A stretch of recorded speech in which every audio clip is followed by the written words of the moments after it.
দিয়ে দিছি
আমাদেরকে বিনা কারণে কেন হেনস্থা করে নিয়ে যাচ্ছে, আমাদের গায়ে হাত দেওয়া হয়েছে, আমাদেরকে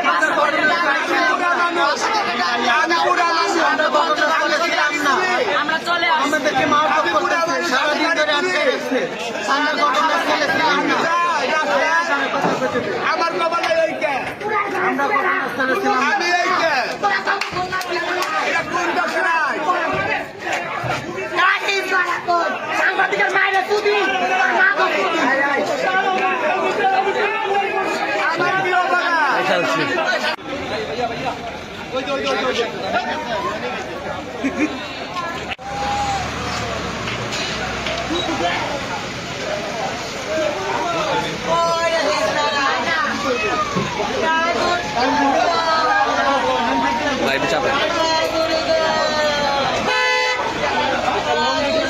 জানেন রূপগঞ্জের তিনটি স্পটে, বিশেষ করে কাঞ্চন মোড়, টানমসুরি এবং গাজী ব্রিজের মোড়, এই তিনটি জায়গায় হিজড়ারা দীর্ঘদিন যাবৎ সাধারণ মানুষেরকে জিম্মি করে চাঁদা আদায় করত।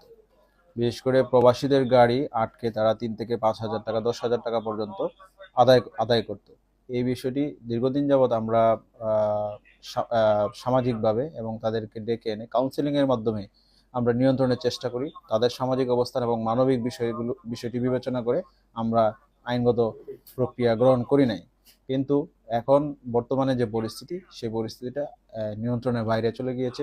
বিশেষ করে গত 2 দিন পূর্বে কাঞ্চন এলাকায় একজন প্রবাসীকে মারাত্মকভাবে পিটিয়ে আহত করে চাঁদার দাবিতে।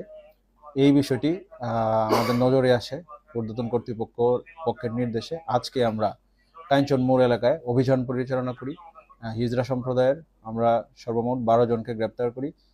তারা চাঁদা আদায় করছিল, এই বিষয়গুলোর ভিডিও আমাদের কাছে আছে, এবং চাঁদা দাবি করছিল এবং চাঁদা আদায় করছিল। এইরকম অভিযোগের প্রেক্ষিতে আমরা তাদেরকে গ্রেপ্তার করি এবং তাদের বিরুদ্ধে চাঁদা দাবি এবং চাঁদা আদায়ের মামলা রূপগঞ্জ থানায় রুজু হয়েছে এবং যথাযথ আইনি প্রক্রিয়া তাদেরকে বিজ্ঞ আদালতে প্রেরণ করা হবে। কতজনকে অ্যারেস্ট করেছে? 12 জন।